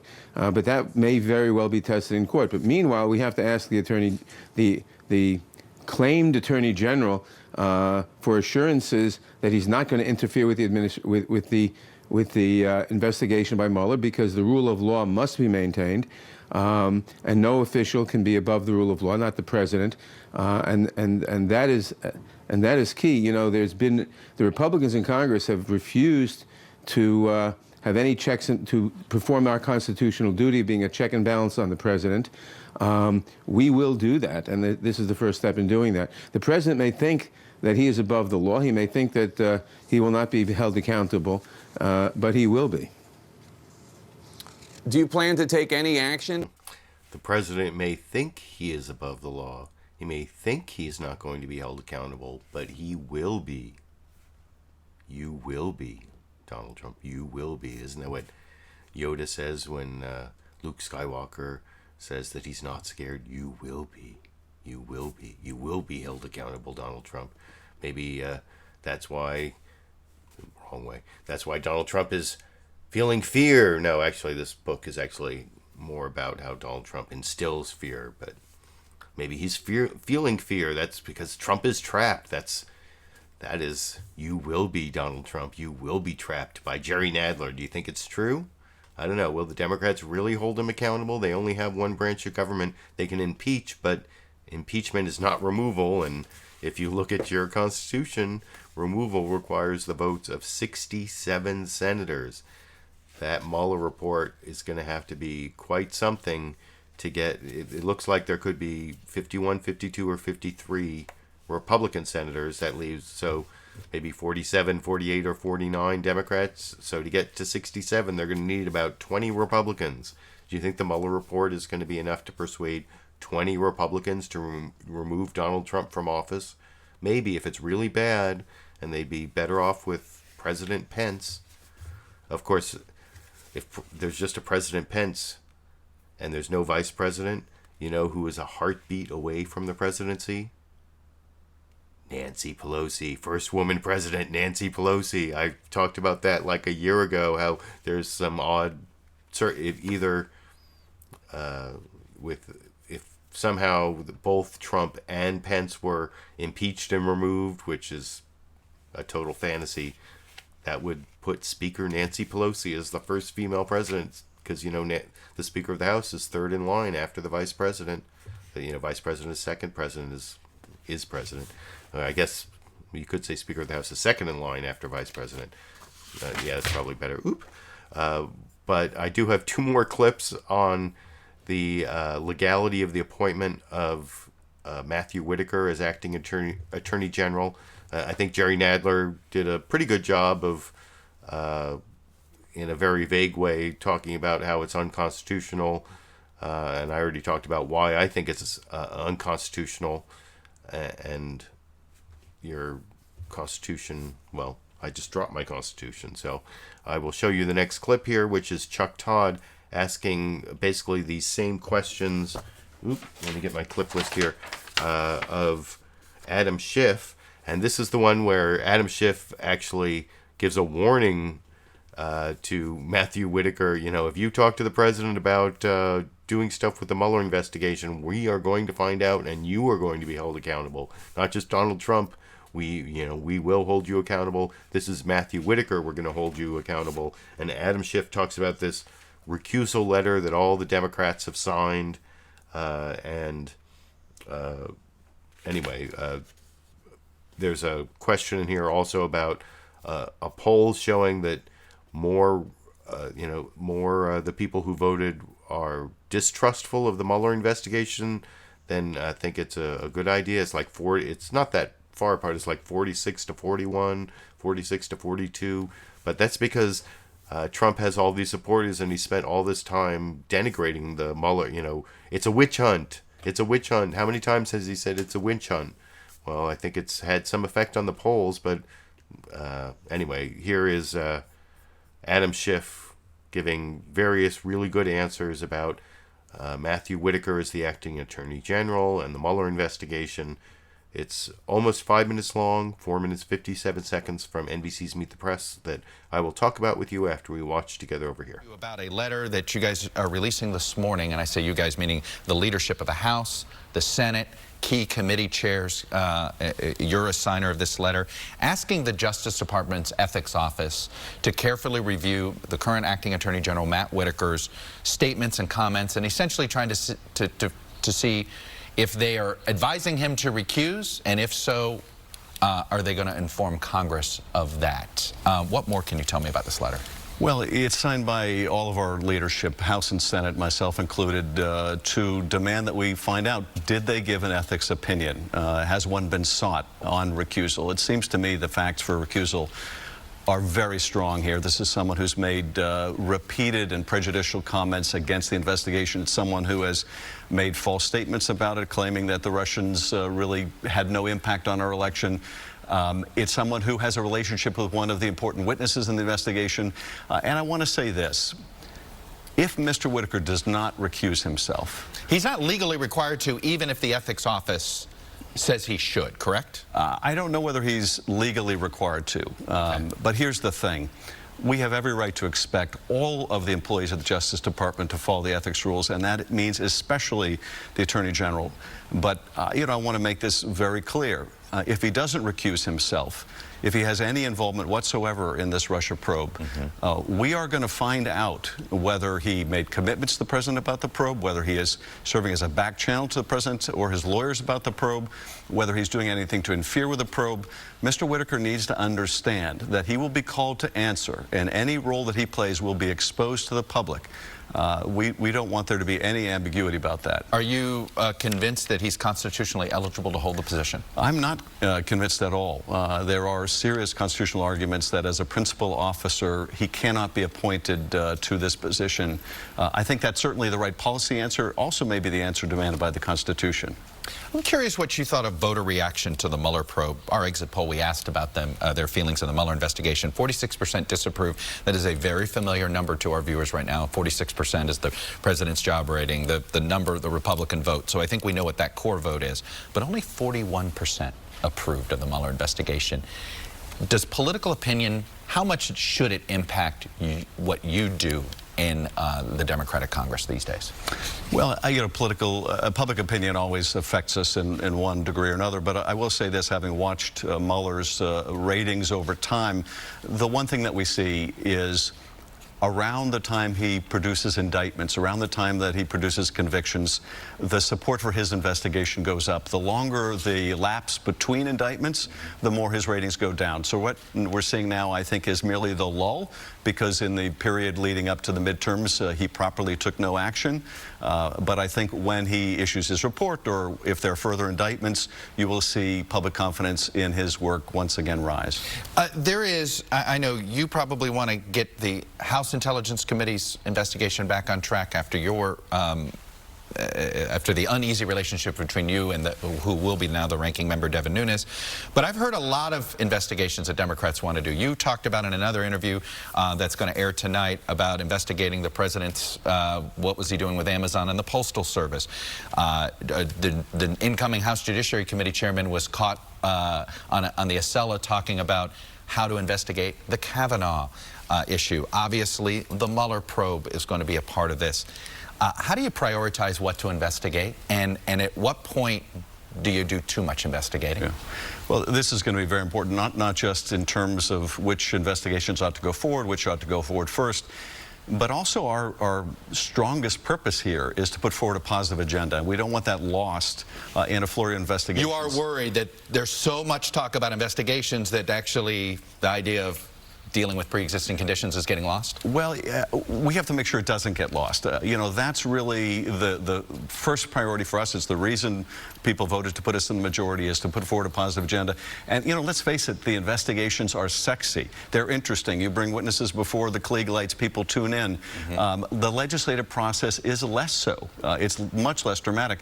But nonetheless, in terms of importance to the American people, making sure that they can provide for their families, that they can get health care, they can keep their health care, that has to be priority number one. But we are going to need to ruthlessly prioritize on the Intel Committee, which investigative threads we go down, but among the committees also, and we've already started that process. Two quick questions. First of all, the Khashoggi. So, do you think the Democrats are going to get their act together and decide who is in charge of investigating what and how they're going to balance their investigations against substantive policies? I think Adam Schiff sounded like that could be possible, and I think he also did a good job of putting Matthew Whitaker on notice that, well, I don't know. You can let me know what you think down in the comment section, and I have one more clip on the appointment of Acting Attorney General Matthew Whitaker. This is over 7 minutes long. It's like 7 minutes, 19 seconds. It's Kellyanne Conway. She sure can, you know, spin a lot of bullshit, as I have said over many years. And I have two Kellyanne Conway clips. This one is over 7 minutes. The next one is a little under 3. So it's about 10 minutes of Kellyanne Conway. This is the only representative of the Trump administration who came on any of the programs. You know, I talked about how Chris Wallace was complaining about not getting Democrats, and I think someone else complained about not getting anyone from the Trump administration. Did I say Trump? Did I say Bush administration? Sometimes I say Bush when I am thinking Trump, but I think I said Trump. You can let me know down.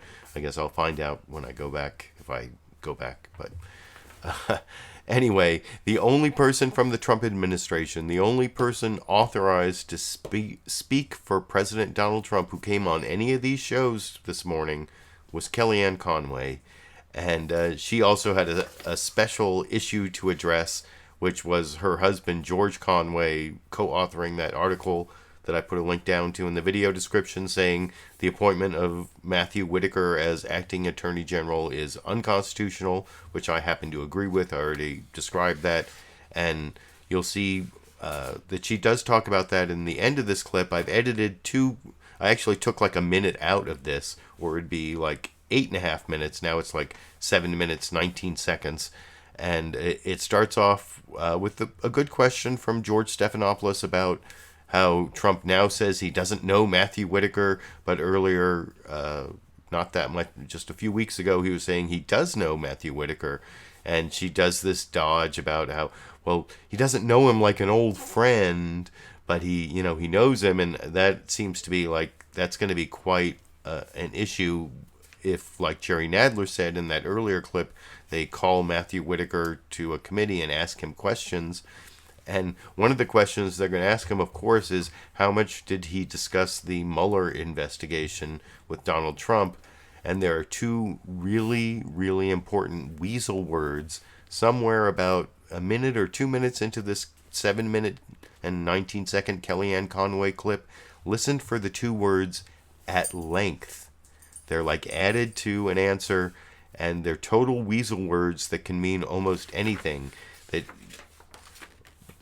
Matthew Whitaker didn't discuss something at length. Those two words, listen for those, because that means maybe Kellyanne Conway knows something that she's not talking about, which I will discuss with you after we watch that 7-minute, 19-second clip from ABC's This Week with George Stephanopoulos together over here. Well, Matt Whitaker, I don't know Matt Whitaker. Matt Whitaker worked for Jeff Sessions, and he was always extremely highly thought of, and he still is.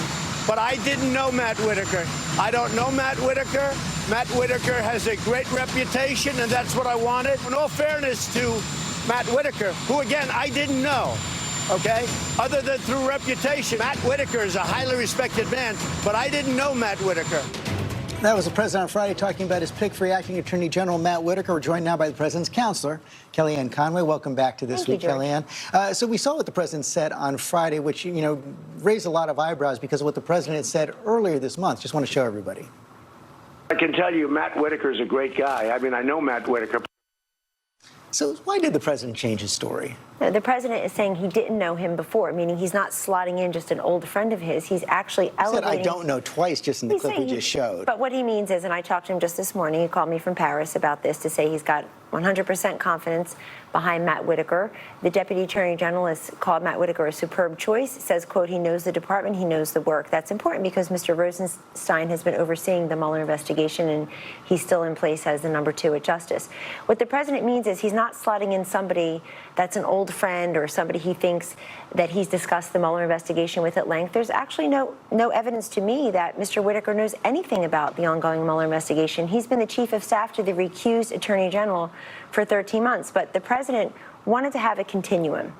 He wanted to elevate somebody who was already there, in this case, the chief of staff who's been there for 13 months, and keep the DAG in place also. Right, but there have been reports even predating the choice of Matt Whitaker that he met with the president several times in the Oval Office, maybe a dozen times. New York Times said that they had great chemistry. That's one of the things the president liked about him. He clearly knew Matt Whitaker, was familiar with his reputation, was familiar with his work. So we just don't understand why he would tell the whole country, I don't know the man. When he's saying, when he's saying, I don't know him, he's saying, I don't know him well, or I didn't know him before. He said in your last part of the clip, I didn't know him before, except that he was the chief of staff and that he's highly respected. That's all he means. And I think it's important to show that the president is trying to have a continuum because we've already been very compliant with the Mueller investigation. 1.4 million pieces of paper produced, 33 and counting individuals who either have been interviewed or asked to produce information. Everybody's been very compliant. And I would point out, though, according to your own ABC News poll released this week, you had two data points in there that are instructive. One is 42% approve of the way Mr. Mueller is handling the investigation. 46% now disapprove. That's different. And in the separate question, according to the poll you released, 41% believe it's a justified investigation and 54% call it politically motivated. We've been compliant. It's going to go on. Nobody's interrupting it and interfering with it. But I think many Americans have a legitimate question, when will this end? So has the president asked Matt Whitaker not to interfere with the Mueller investigation? I am not aware of that. I doubt that he would do that because it would prolong it. And the Congress, the Democratic Congress, I don't think a Republican Congress would allow that, George. We've been nothing but compliant. But let's go back to what the president said on Wednesday in that STEM Wendover press conference. He answered 68 questions from 35 reporters, and a few of them had to do with the Mueller investigation and also with Russia collusion. He's saying what he said all along. There is no collusion with Russia. And if this investigation has taken other areas, gone down other avenues, that's again away from what we were all promised from the beginning, which is the campaign that I ran to a successful part somehow colluded with Russia. We did not here. And I think comments that Matt Whitaker made as a private citizen on cable TV does not disqualify him from being fair and impartial by overseeing this investigation. So the president does not want him to recuse from the Mueller investigation? The president has not discussed that with me. In fact, this morning when he called me from Paris, he said I'm 100%, we were talking about other things, but I'm 100% behind Matt Whitaker, and he's never asked him to recuse. In fact, I've never heard the president mention Matt Whitaker and Bob Mueller in the same sentence in my presence. And I've been in some of those meetings in the Oval Office with Matt Whitaker. He's there doing the Justice Department's business. The Justice Department does an awful lot more for this country beyond the Mueller investigation, and we should remember that. There's also the question of whether or not the appointment of Mr. Whitaker is legal. You saw Gerald Nadler say he doesn't think it is. Your own husband raised this question in an op-ed in the New York Times. I want to read that for everyone. He said that Mr. Trump's installation of Matthew Whitaker as acting Attorney General of the United States after forcing the resignation of Jeff Sessions is unconstitutional, it's illegal, and it means that anything Mr. Whitaker does or tries to do in that position is invalid. And at that same press conference on Friday, the president was asked about it. Kellyanne's husband wrote that you mean Mr. Kellyanne Conway? He wrote that you were unconstitutionally appointing him. Is he wrong? He's just trying to get publicity for himself. Why don't you do this? Why don't you ask Kellyanne that question, all right? So here we are. Here we are. So a few things. People disagree. Spouses disagree every day. I'm sure you can appreciate. So you don't agree with your husband's argument? No, I don't. But it's also not relevant. In other words, people disagree on the Constitution. That's why we have a U.S. Circuit Court system, and indeed a United States Supreme Court. They are there to interpret the law, and they disagree about the Constitution regularly. When the president, but I think there's something also instructive here.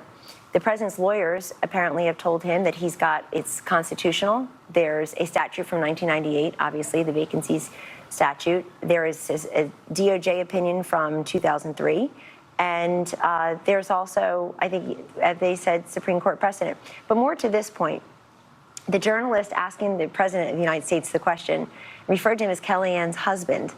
And he is referred to Kellyanne Conway's husband or Kellyanne's husband far more often than he's referred to, even by his first name.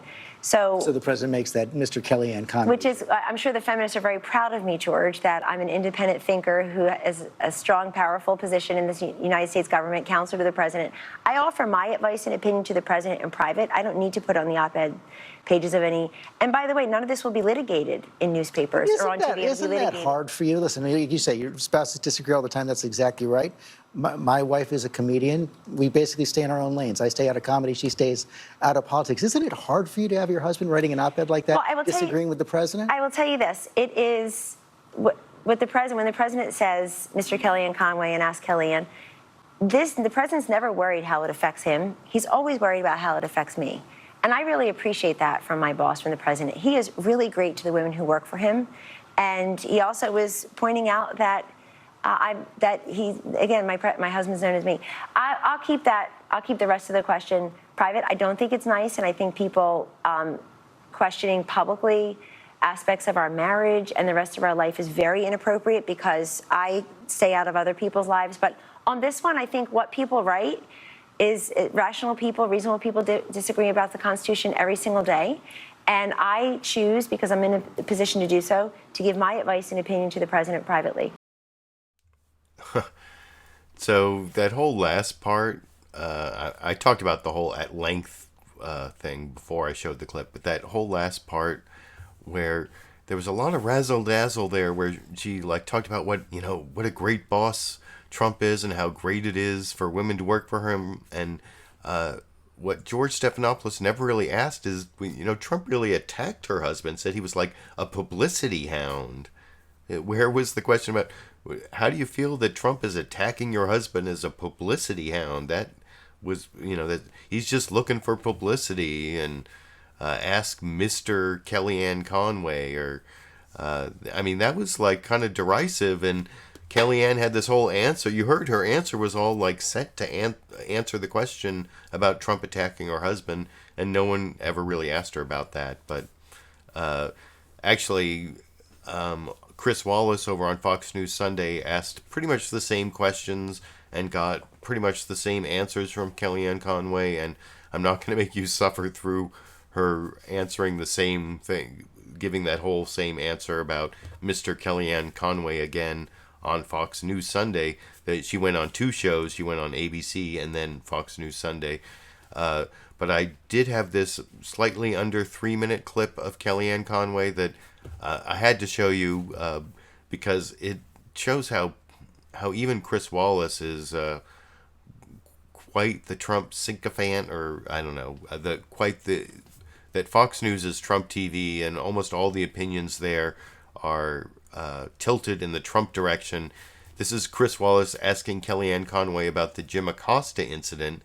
Now, he does bring up the fact that the video was doctored and lets her get away with this most bogus dodge that, well, that's what they do on NFL football. They like change the speed so you can see if they made a touchdown or if they made a first down, which has nothing to do with like someone going like this, making it look like, bam, a karate chop or whatever, which is what InfoWars did and then used by Sarah Huckabee Sanders. And anyway, that doesn't... This is like I said when I showed Chris Wallace questioning Rick Scott about Florida earlier, where I think he did a fairly good job. This is like a total surrender. And you'll see Chris Wallace is like constantly apologizing for even asking about defending, because Jim Acosta, he's such a bad man. And Chris Wallace obviously thinks that Jim Acosta is a very bad man. So that's why he's so apologetic asking Kellyanne Conway about the Jim Acosta incident, even though he does bring up the doctored video in his questioning, which I will talk with you about after we watch together over here.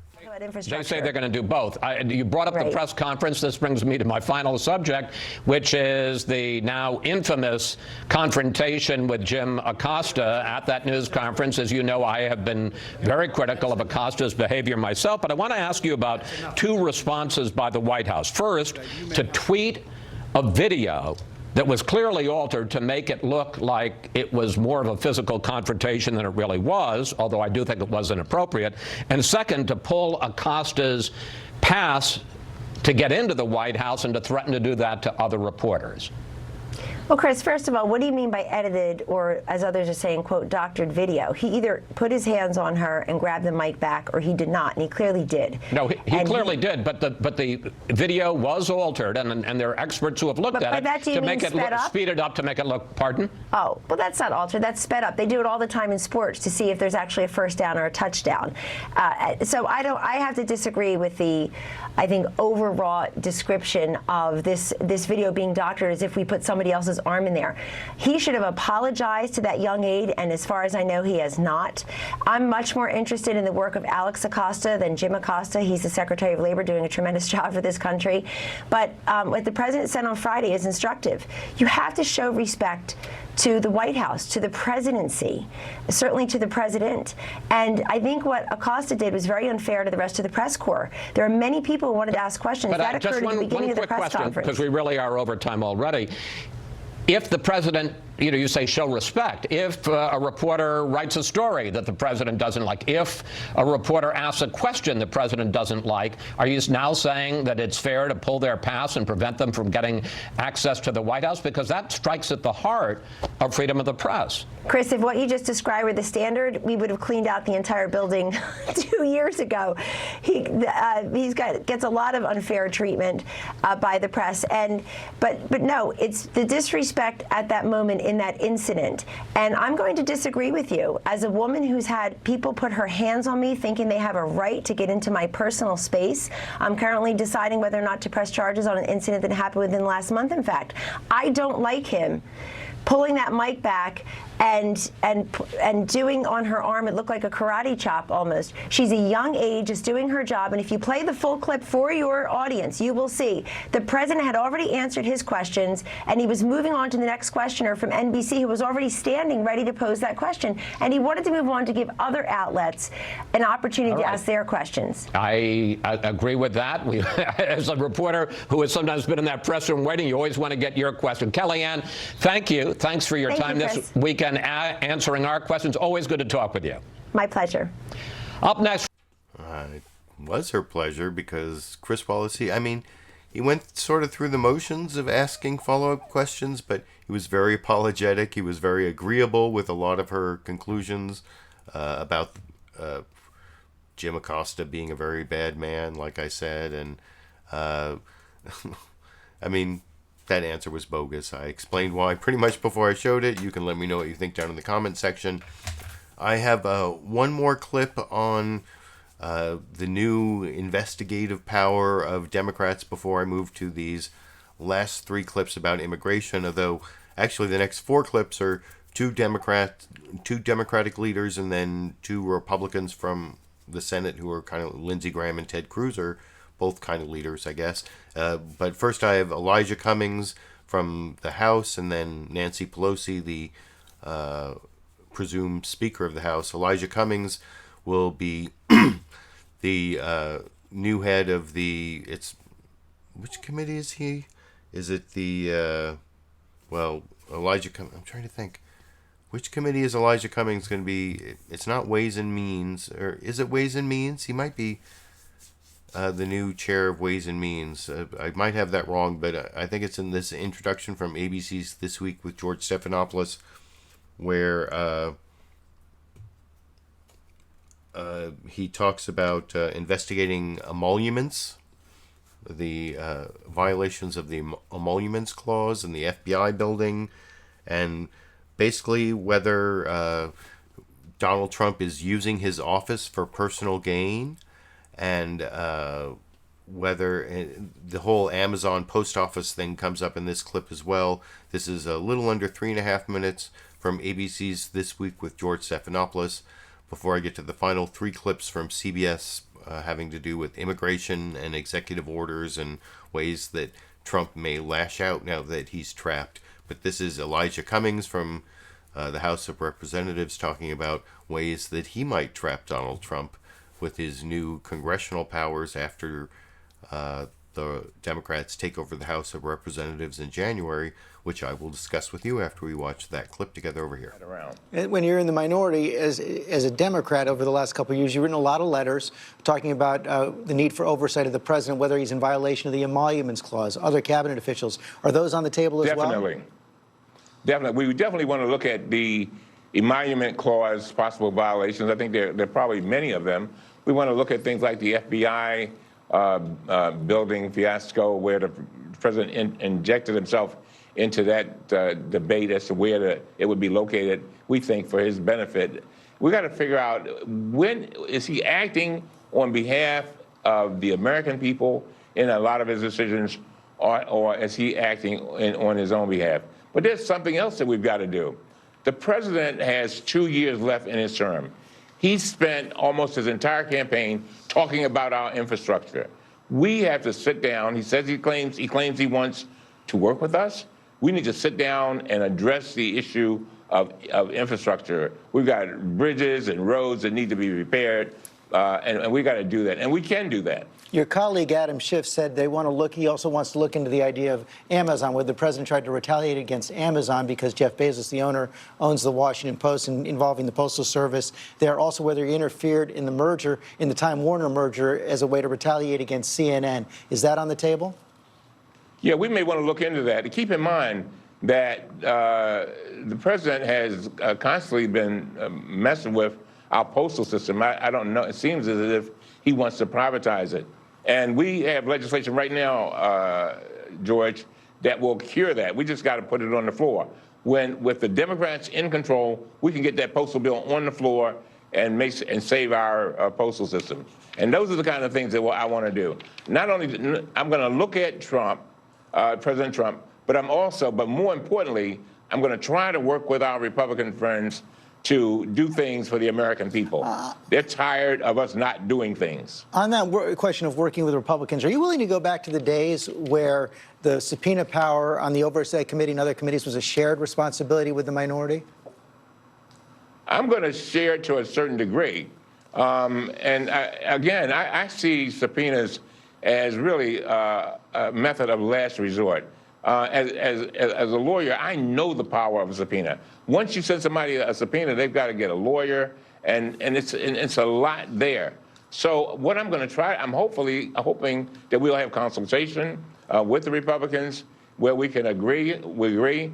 But if it comes down to me believing something is in the public interest, I want to do it deliberatively, but I'm going to do what I think is best. And I'm going to do what the Constitution demands that we do. And I would ask that the president not try to stand in our way of doing our job as members of the Congress. What are you going to do if the administration and the White House refuse to answer and comply with your subpoenas? We will cross that bridge when we get to it. I'm not going to deal with that hypothetical because I'm more optimistic than that. But I promise you, we will deal with that when we get to it. Final question, Nancy Pelosi.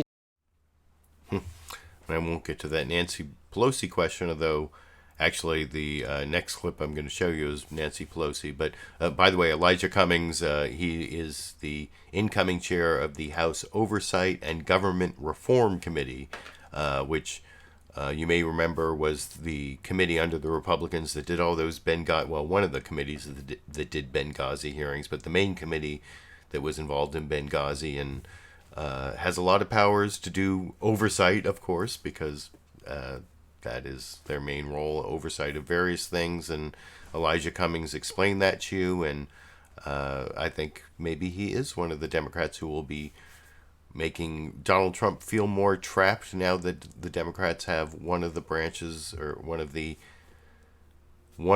houses of the legislative branch, I should say. So now the next three clips I promised are all from CBS's Face the Nation, all have something to do with immigration.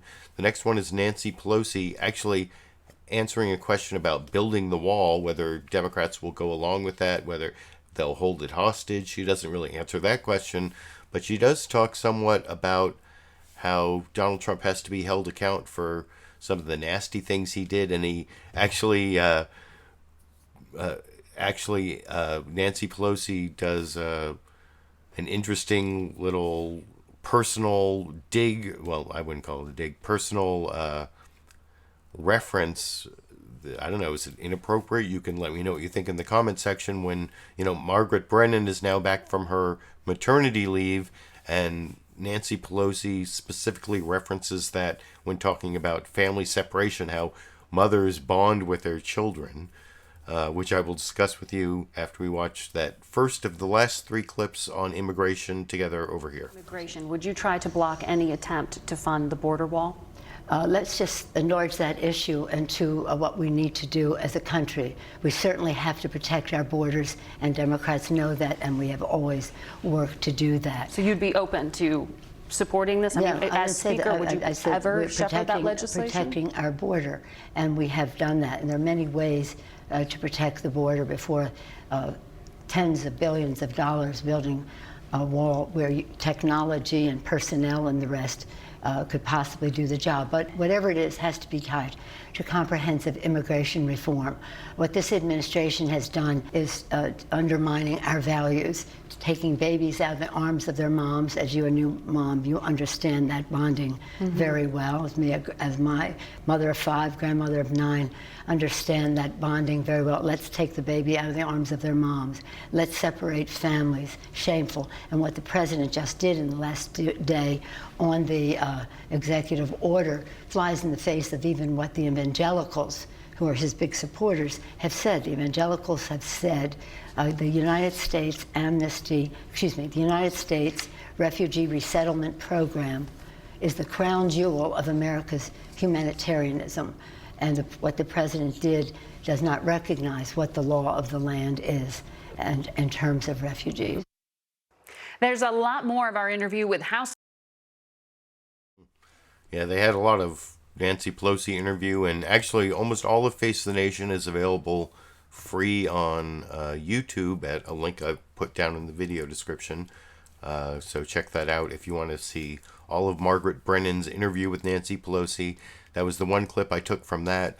I do have 2 more clips from CBS's Face the Nation on the immigration issue, but it's really on the Trump-trapped topic, because now that Trump can't get any congressional action pretty much, except for must pass, like the appropriations bills and stuff like that. But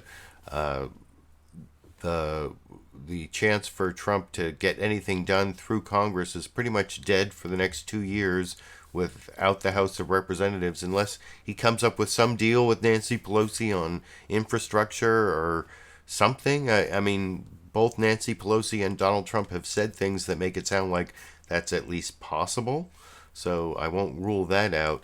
But most of what he can do now has to do with executive orders, and as he feels more trapped, he's going to lash out at issues like, well, the Kavanaugh is pretty much gone, so as an issue, so the caravan, immigration, the things that really get his base riled up, that's what his lesson from the midterms is that worked, even though I don't think that's the right lesson. I don't think it did work, but that is why his executive order on asylum, he's basically saying that the caravan people, when they get here, if they don't come to a port of entry where they're really limiting the ability of people to come to ports of entry, they get stuck on these bridges and stuff. You may remember that from shows I've done in the past. So if they cross over the border out between ports of entry and even turn themselves in to border patrol officers or something that happens a lot of the time, and then ask for asylum, he's not going to accept asylum. And the ACLU is actually suing based on this new policy, which is one of 2 things that Margaret Brennan asks Lindsey Graham about in this next clip. And he says, well, I'd rather have another opinion than the ACLU, which is kind of a bogus diss at the oldest civil rights, almost 100-year-old civil rights organization that has done more than any other group I can think of to support the rights of immigrants and asylum seekers. Although, of course, there are a lot of groups that help asylum seekers. And also the whole birthright citizenship issue. If you have your ACLU Constitution, this is page 30, or it's the very first sentence of the 14th Amendment. What's so bogus about this clip and the Ted Cruz clip coming up is both of these Republicans were very, very critical of President Obama for DACA, the Dreamer. That's the executive order where he said people who were brought here as children and who have no criminal record and are going to college or in the military and all these things to make sure that they're the best. The good immigrants, and the whole good bad immigrant dichotomy is bogus to begin with, and I don't have time to go into all of that. But President Obama, through executive order, gave them legal status, and the Republicans ripped on him so hard. And here you'll see Lindsey Graham both on the asylum issue and birthright citizenship, both of which cannot be done by executive order, saying, well, I agree with the policy goals, even maybe you can't do it by executive order, but where's the ripping? Where's the checks and balances from a senator from the legislative branch? Not Lindsey Graham. He is totally in the thrall of Donald Trump, apparently, as you'll see from the minute and 20-second answer he gives to Margaret Brennan over here. Issued an order this week and says he's going to issue another executive order having to do with immigration. Right. Does he have the authority to bypass Congress in doing these things? The 14th Amendment, birthright citizenship, that's got to get to the court. Maybe the executive order is the way to start that discussion. But when it comes to changing asylum laws, saying that somebody here illegally cannot apply for asylum. I don't know if you can do that by executive order, but I support that policy. Right now, people are marching on our border. If they cross illegally, then they ask for asylum. Asylum shouldn't be a magnet for illegal immigration, so I support the policy change. I'm not so sure you can do it by executive order, but we'll see. Well, the ACLU suggests that that's actually contravening Congress and established law. I might want to get another opinion than the ACLU, but the point is that I do believe asylum laws are being abused. They've become magnets for illegal immigration. People cross the border illegally, then apply for asylum. That's not the way asylum's set up to work. I support the policy change. Congress probably should do it, but I'm open-minded to the executive order. I just don't know the answer, really. You've been speaking a fair amount about what's going on in Florida and the recount. I'm not going to get his answer on the recount, but that was totally bogus from Lindsey Graham. I explained why before I showed the clip. At least Margaret Brennan got Lindsey Graham to show his bogus argument. With Ted Cruz, this is twice as long and half as good, because you'll see Margaret Brennan gets Ted Cruz to talk about the asylum issue and executive orders, and he won't take a position. And then he keeps talking about that every time she tries to get him to talk about birthright citizenship, with which he must know. If you, like I said, look at your Constitution, page 30, if you have your ACLU Constitution, first sentence of the 14th Amendment, if you're looking at any Constitution, all persons born or naturalized in the United States and subject to the jurisdiction thereof are citizens of the United States. And subject to the jurisdiction thereof, if undocumented immigrants weren't subject to the jurisdiction of the United States, they could not be charged with crimes when they commit them in the United States, which, trust me, is not true. As someone who used to be a public defender in California, undocumented immigrants are routinely charged with crimes, and no one ever says they're not subject to the jurisdiction of the United States. Federal crimes, too. In fact, Donald Trump made that whole disgusting racist video right before the election about Luis Bracamontes, the undocumented immigrant who killed a couple sheriff's deputies here in the Sacramento area. And he was charged and convicted with murder, and he couldn't have been charged and convicted of murder here in the United States if he wasn't subject to our jurisdiction now. So that argument is totally bogus. Ted Cruz, as a former Supreme Court lawyer, knows that it's bogus. Margaret Brennan never gets him to admit it. He just keeps... is there something wrong with his earpiece, or is he intentionally being obtuse? You can let me know what you think after you watch this 3-minute, 22-second final news clip before my bonus Sandy and Dash clip for the Sandy and Dash clip, for the Sandy and Dash fans out there. I'll have that after this final news clip, which I will discuss with you after we watch together over here. Obama administration for taking action via executive fiat, as you said. You called it dangerous. This week, President Trump on immigration has issued orders bypassing Congress to restrict how migrants crossing the border illegally can claim asylum. Are you okay with that now?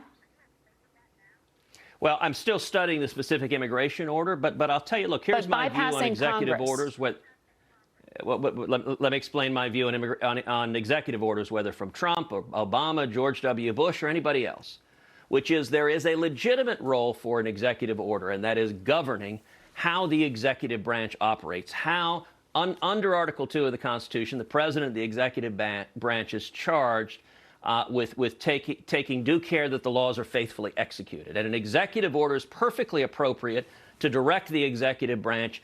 This is the manner in which we shall execute the law. What Obama did repeatedly that was so lawless is his executive orders didn't do that. Instead, they said, here is the federal law passed by Congress, signed by the president, that we will defy, that we will ignore.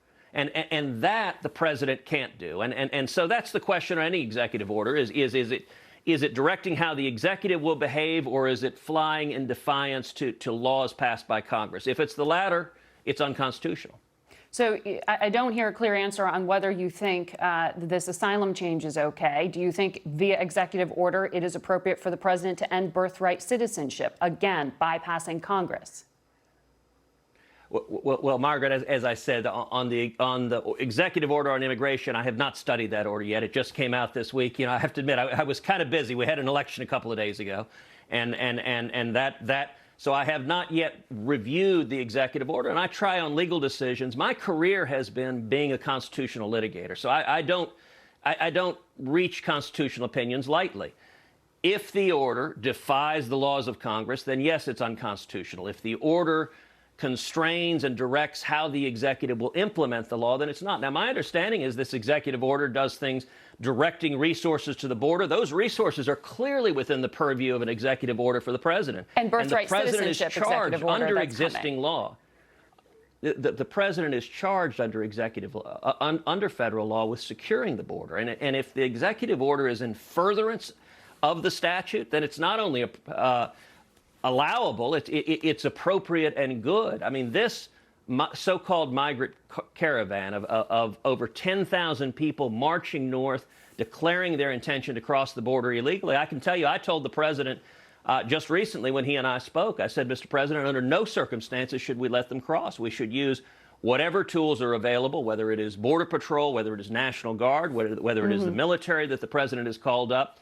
But we shouldn't allow 10,000 people to blatantly and deliberately violate the law. There is a right way to come to this country, and that's following the law, waiting in line, and following the rules. All right. Well, we look forward to hearing your views on birthright citizenship and those asylum decisions. We've got to leave it here, Senator. We'll be back with a lot more Face the Nation. So at least Margaret Brennan at the end there noted that he didn't really answer either of her questions, and I don't know why he kept answering the asylum question and never even really gave bogus talking points about the birthright citizenship issue. Like I said, if you have your ACLU Constitution or any Constitution, just read the first sentence of the 14th Amendment for reasons I explained. Undocumented immigrants are subject to the jurisdiction of the United States, and so when their children are born in the United States, they are subject to the jurisdiction thereof and become citizens. Ted Cruz knows that, and he is taking a bogus position for political reasons. Like I said, you can get these ACLU constitutions for a $10 contribution either through Patreon or PayPal at a link down in the video description. You also get one of these #LiberalViewer weatherproof vinyl stickers. If you can only give $5 a month or a $5 one-time contribution on PayPal, you just get the sticker and some other stickers I usually send out. I also appreciate my Super Chat contributors. During the live show, I got these contributions.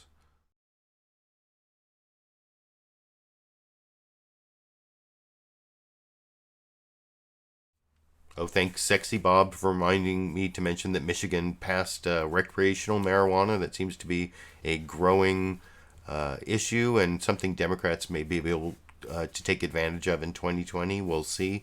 And I appreciate people who just give me supportive comments, give me a thumbs up down there below the video. And I know some of my Super Chat fans, some of my other fans are also Sandy and Dash fans. So I made, this is an 8-second video. I call it Sandy Dashes at Dash because it starts off, you can see Dash. We open the door and Sandy comes running in. This is from earlier in the day. Don't want to open that door too much because of the smoke outside. That's the other, this is from this morning around the time that this Sandy and Dash video comes from. This is the air around Sacramento.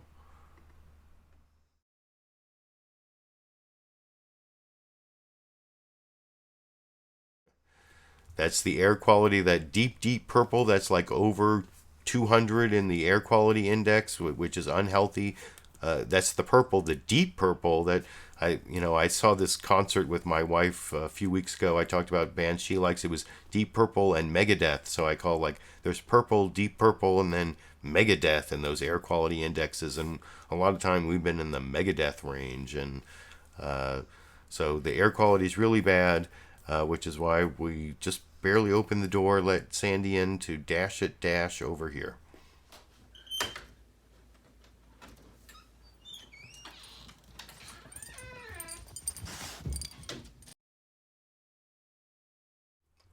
So there's your Sandy and Dash clip.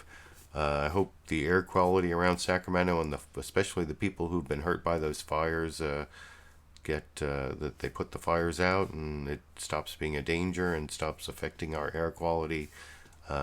Those are all the clips. I appreciate all of you who showed up for the live show. I know it's been a long one.